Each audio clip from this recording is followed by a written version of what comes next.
제철에 맞는 다양한 해산물까지. 현금 흐름표는 우리 기업에서의 재무제표할 때 현금 흐름표는 딱딱 구분해서 하잖아. 영업활동, 투자활동, 재무활동에 의한 현금 흐름 이렇게 구별하는데 개인은 그냥 유입과 유출로 간단하게 정리를 합니다. 한번 볼까요? 현금 흐름표의 정의, 일정 기간 동안의 현금의 유입과 현금의 유출을 나타내는 표다. 그래서 들어오는 거와 나가는 거 구별해서 기록해 주는 게 개인 재무제표 중에서 개인의 현금 흐름표입니다. 그리고 일반적으로 월 단위로 소득과 지출, 저축이나 투자를 결산합니다. 그래서 현금 흐름표, 우리 기업들은 보통 연간 한 번 작성을 하죠. 그렇지만 개인들은 이렇게 대부분은 월 단위로 이렇게 작성하는 특징을 갖고 있다. 그리고 모든 소득과 소득 이외의 유입 요소, 예를 들면 자기가 일해서 직장 다닌 분들은 직장에서 받는 이제 근로소득이 현금에 유입이 되겠죠. 그런 소득뿐만이 아니고 여러분들이 은행에 예금한 거 있잖아요. 그럼 예금 만기 예금이 돌아오면 그것도 돈이 들어오는 거 아닙니까? 이런 것들을 모두 포함하여 어디다가 유입란에 표시를 하고, 유출은 저축이나 투자를 하는 금액. 자, 이거 유의하셔야 됩니다. 내가 은행에 저축하고 내가 주식에 투자하는 금액은 내 재산인데 왜 유출이야? 현금 측면에서 바라보는 겁니다. 현금 측면에서 내가 갖고 있지 않고 나한테 들어오는 게 아니고 금융기관이나 투자 대상으로 돈이 나가는 거죠. 그러다 보니까 이런 것들은 유출에 해당됩니다. 이런 거 어쨌든 모두 포함해서 유출란에 기록을 하는 게 현금 흐름표예요. 자, 현금 흐름표 어떻게 작성하느냐? 아주 심플합니다. 그냥 왼쪽이 우리가 기업의 재무제표에서는 차변이라고 하죠. 근데 이제 개인은 차변 이렇게 하지 않고 왼쪽에다 그냥 그렇게 표현하시면 됩니다. 그래서 좌변에 유입을 하고 기록을 하고, 오른쪽 그래서 우변에는 유출, 그래서 유입과 유출 이런 식으로 기록을 하고, 그 차이는 뭐가 될까요?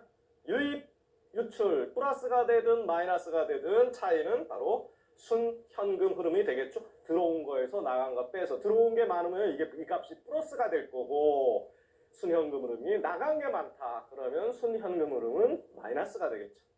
자, 그럼 이제 각각을 나눠서 한번 살펴볼게요. 유입 두 가지의 형태가 있는데 요거를 유입도 두 가지 형태로 나눠서 우리가 기재를 합니다. 하나는 소득과 관련된 항목이 있어요. 그래서 유입에는 소득 항목 있고 나머지 기타 유입 항목 이런 식으로 크게 두 개로 나눠서 유입을 기록을 한다. 자, 그럼 소득에는 어떤 소득들이 있는지 한번 볼까요? 이런 걸 여러분들이 일일이 암기하기보다는 이렇게 쭉 보시면 여러분들이 쉽게 알 수 있는 겁니다. 그러다 보니까 이 안의 내용들도 한번 보셔야 되겠지만 적어도 요 왼쪽에 표시된 이런 소득들이 현금 흐름표의 유입란에 기록되는 소득에 관한 항목이다. 한번 봅시다. 근로소득 대표적이죠? 우리가 직장 다니면서 받는 급여, 월급이라고 하죠. 그거와 각종 보너스, 상여금 이런 것들이 근로소득에 해당됩니다. 자, 사업소득. 자영업자들 많죠. 그래서 자영업하시는 분들은 사업을 영위하여 벌어들이는 소득을 우리가 사업소득으로 이렇게 구별을 하고요. 재산소득, 말 그대로 여러분들이 갖고 있는 재산으로부터 발생되는 소득이라는 얘기입니다. 그래서 우리가 재산이라고 하면 여러분들이 금융자산 형태로도 갖고 있을 수 있죠. 주식을 갖고 있을 수도 있고 펀드에 가입한 것도 있고 예금도 있을 거고 적금도 있을 겁니다. 그리고 또 부동산 갖고 있는 분들 있죠. 투자 목적으로 오피스텔을 갖고 있는다든지 이런 어떤 부동산 땅을 갖고 있는다든지, 그래서 이런 것들이 대부분이 재산일 겁니다. 그래서 재산 소유로 인해 발생한 소득을 우리가 재산소득 이렇게 합니다. 여기에는 금융자산에서 발생되는 소득이 대표가 채권이나 예금 이런 데서 발생되는 소득은 이자소득이고, 그 다음에 주식투자, 펀드 이런 거로부터 발생되는 소득이 배당소득입니다. 그리고 갖고 있는 부동산을 세 줬다, 월세 같은 걸 받는다 이런 것들은 임대소득에 해당되겠습니다.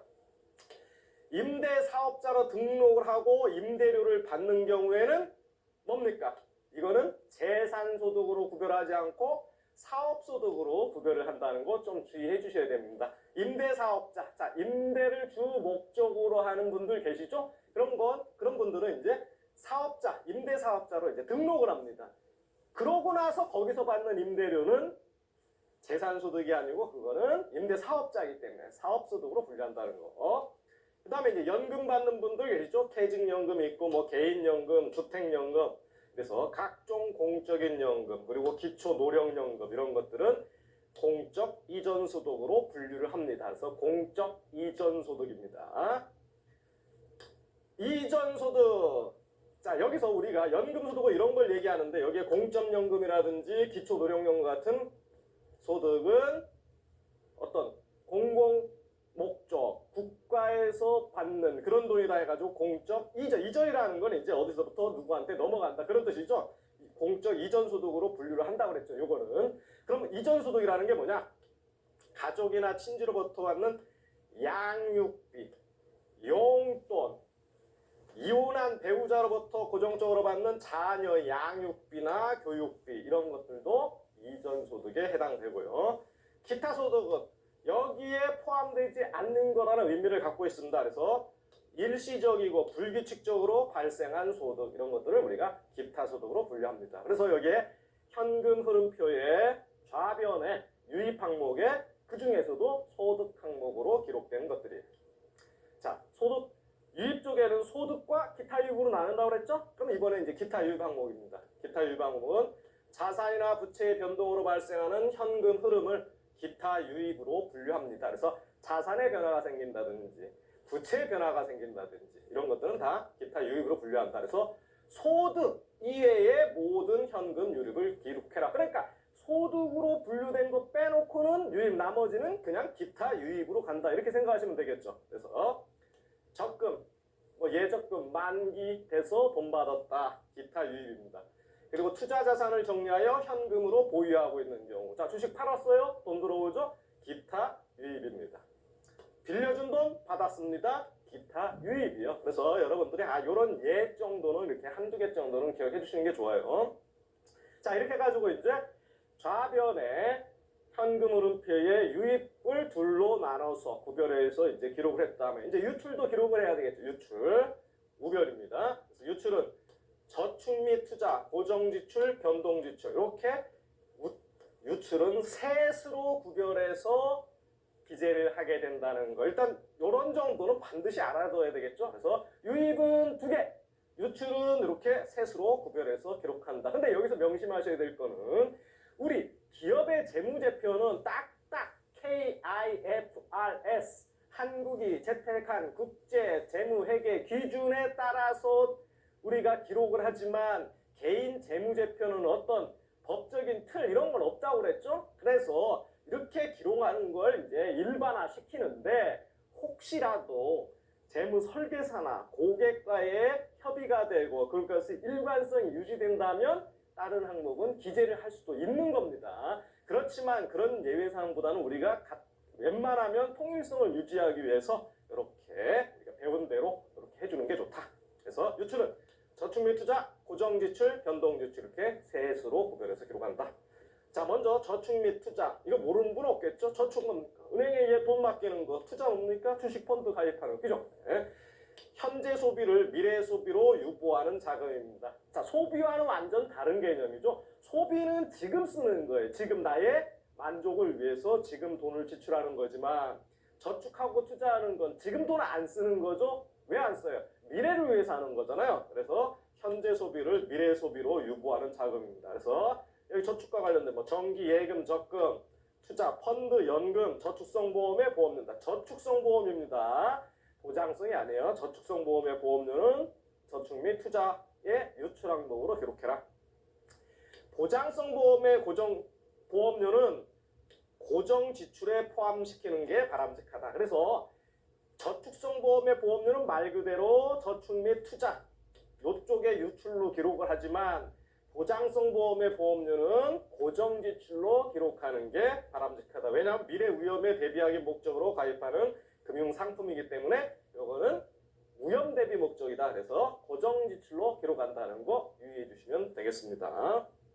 자, 그럼 두 번째 유출란이 뭐가 있었죠? 바로 고정 지출이 있었습니다. 그래서 개인이 임의로 조정하기 어려운 비용을 우리가 고정 지출, 고정 지출과 상대되는 게 뭘까요? 바로 변동 지출입니다. 그래서 고정 지출은 말 그대로 일정한 대체적으로 일정한 기간에 일정한 금액이 빠져나가는 거예요. 그런데 그거를 내가 스스로 조정하거나 통제하기 어려운 겁니다.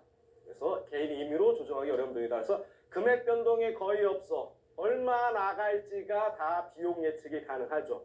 그리고 지속적으로 발생되고 정기적으로 지출하는 항목 이런 것들을 고정 지출이라고 합니다. 자, 세금 내죠. 소득세, 그 밖에 세금, 사회보험료, 보장성 보험의 보험료 아까 뭐라고 했죠? 변동 지출이 아니고 고정 지출로 기록한다 그랬습니다. 그 다음에 부채, 상환 원리금. 자, 대출 받았어요? 그거 원금 또는 이자 다 해당되는 겁니다. 그래서 원금이나 이자 이렇게 꼬박꼬박 매달 나간다. 그러면 그거 고정 지출이라는 얘기죠. 월세 대표적이죠, 서민들. 그 다음에 아파트 관리비, 대부분의 가정들, 아파트에 사시는 분들 관리비 매달 꼬박꼬박 나갑니다. 물론 아파트 관리비가 매달 똑같지는 않죠. 그렇지만 여기 뭡니까? 금액 변동이 딱 완전 픽스드라는 의미는 아닙니다. 어느 정도는 변동해요. 그렇지만 그 차이가 크지 않다는 얘기예요. 그 밖에 각종 공과금들, 고정 지출입니다. 자, 부채 상환 원리금 중에 원금 상환은 부채를 감소시키는 거죠. 그죠? 내가 은행에서 1억을 대출받았는데 원금을 갚아 나간다. 그럼 원금이 준다는 얘기는 부채가 준다는 얘기죠. 그래서 뭐를 증가시키는 거죠? 이거 우리 자산부채 상태표에서 보셨죠? 자산에서 부채 빼면 요게 순자산이라고 했잖아요. 순자산. 요걸 기록하는 게 이제 자산부채 상태표잖아요. 그러면 부채가 채무에 빚을 갚으면 부채가 줄면 결국은 순자산의 증가를 갖고 오게 되겠죠. 그렇기 때문에 단순히 지출로 보기 어려울 수 있죠. 우리가 볼 때 이게 무슨 지출이야. 나 지금 순자산이 늘어나는 건데. 그렇지만 현금 유출 관리 차원에서 오로지 현금 흐름 차원에서 볼 때는 고정 지출로 관리하는 게 효과적이라는 얘기입니다. 상환 금액을 원금과 이자로 분류해서 기록하는 게 살펴보기 좋다. 그래서 가능하면 원리금을 같이 갚아나갈 때는 원금 따로 이자 따로 해가지고 고정 지출로 기록하라는 얘기예요. 자, 이번에 변동 지출입니다. 말 그대로 고정 지출에 상대되는 개념입니다. 곧 자기가 조정할 수 있어요. 매 금액이 똑같지도 않습니다. 그래서 개인이 조정 가능하고 금액 변동이 있을 수 있고, 그리고 비정기적으로 발생하는 지출입니다. 예를 들면 식비, 특히 외식비 같은 거, 이런 것들은 여러분들이 어떨 때는 기분 좋을 때는 외식할 때도 있고 안 할 때도 있고 그렇죠. 그 다음에 교통비도 우리가 변동 지출에 해당합니다. 자, 어떤 분들은 이런 얘기를 해요. 나는 매달 똑같은 버스를 타고 매달 다니는 교통비가 똑같다 하지만 사람이 그 교통비는 자신이 다른 수단을 이용할 수도 있고 또 쉬는 날도 있을 수도 있고 또 차를 얻어 타거나 어쨌든 다른 방법으로 자신이 조정을 할 수가 있어요. 기죠? 마음대로 조정할 수 있습니다. 그러다 보니까 이런 것들은 변동 지출에 해당돼요. 그 다음에 통신비. 자, 여러분들 요금제 바꿀 수 있죠? 3호 요금제인지 5호 요금제인지 바꿀 수 있습니다. 얼마든지. 피복비, 옷 안 사면 되잖아요. 좀 폼은 안 나겠지만 옷 아사 입으면 되잖아요. 의료비 이런 것들은 주로 뭡니까? 다 생활비죠. 그래서 생활비 항목들이 대부분이 다 변동 지출입니다. 특징은 비용 예측 가능하고 정기적으로 지속 지출된 항목은 뭡니까? 이건 고정 지출이에요. 그죠? 그건 고정 지출을 또 포함할 수 있다. 그래서 비록 이렇게 우리가 변동 지출이라고 해놨지만 그 특징이 변동 지출이긴 하지만 비용 예측 가능하고 정기적으로 계속 나가. 그러면 그거 고정 지출로 포함할 수 있다는 얘기예요. 예를 들면 이런 것도 아까 제가 교통비는 조정 가능하다는 입장에서는 변동 지출이지만 똑같이 나는 매달 교통비가 거의 똑같다. 다른 거 없다. 그러면 어떻게? 재무설계사와 고객 협의하에 이거는 고정 지출로 바꾸자. 이렇게 할 수 있다는 얘기입니다. 이게 무자로 팍팍 되는 게 아니에요. 그리고 예를 들면 우리가 의료비 변동 지출이라고 했죠. 근데 장기 입원을 합니다. 예를 들면 6개월이면 6개월 동안 병원에 장기 입원했다. 그러면 거의 입원비가 고정적으로 나가죠. 그건 내가 마음대로 줄일 수도 없는 거예요. 그러다 보니까 그런 것들은 또 고정 지출로 할 수도 있는 거예요. 상황에 따라서 이렇게 할 수 있다. 대신 고객과 설계사가 좀 협의를 해서 하라.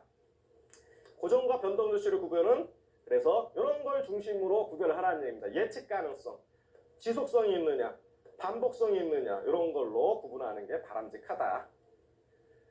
자, 그리고 신용카드로 할부 결제한 금액 처리는 어떻게 하느냐. 자, 신용카드. 자, 오늘 내가 APK 시험에 붙어가지고 한번 쏩니다. 기분이다. 딱 긁어요.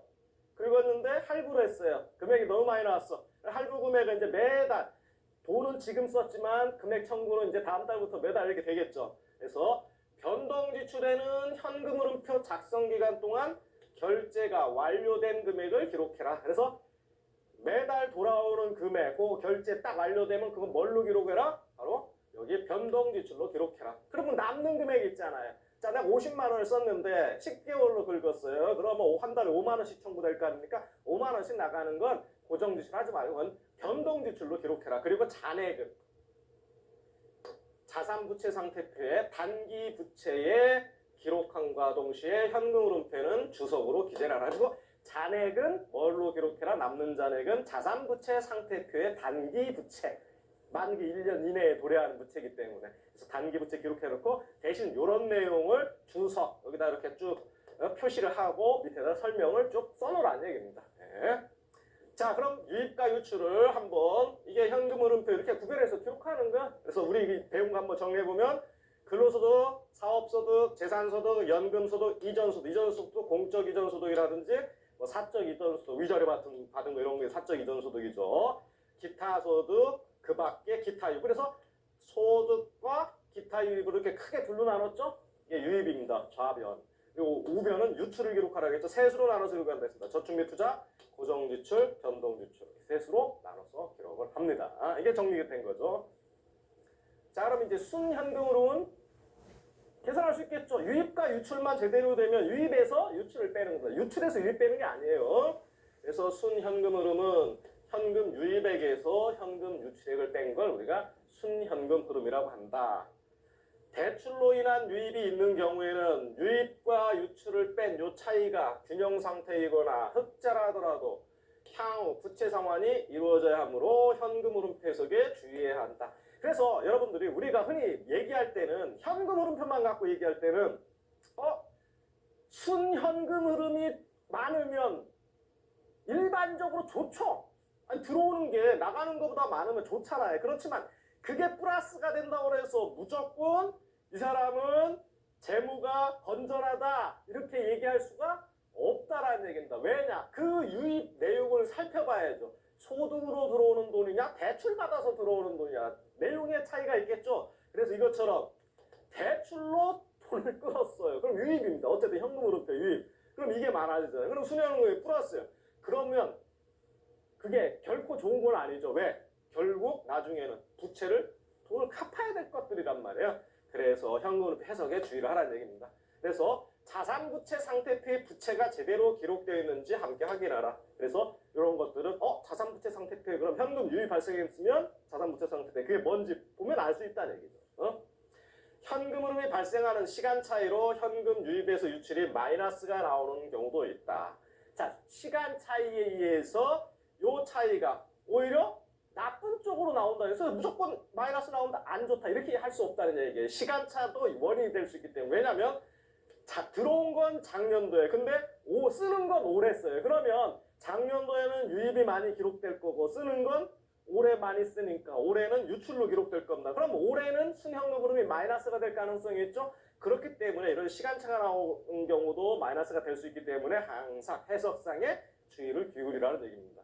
자, 또 할부로 물건을 구입한 경우 유출 내역에 당해년도에 실제 납부한 할부금이 아닌 총 금액을 기록하면 또 마이너스가 될 수도 있다. 그죠? 할부 구매했을 때 조금씩 하지 말고 그냥 왕창 그냥 할부한 금액 전체를 할부 금액인데 유출에다가 전체를 기록해. 그러면 금액이 커지잖아요. 그러다 보니까 이럴 때는 마이너스도 될 수 있다. 그래서 우리가 현금 흐름표상 나타나는 순현금을 통해서 가계의 재무 안정성, 성장성 이런 것들을 파악을 할 수 있고 재무관리 방향도 설정할 수 있기 때문에 우리가 이런 현금 흐름표를 작성을 하는데 대신 이 순현금 흐름의 해석상은 좀 유의를 기울이라는 얘기입니다.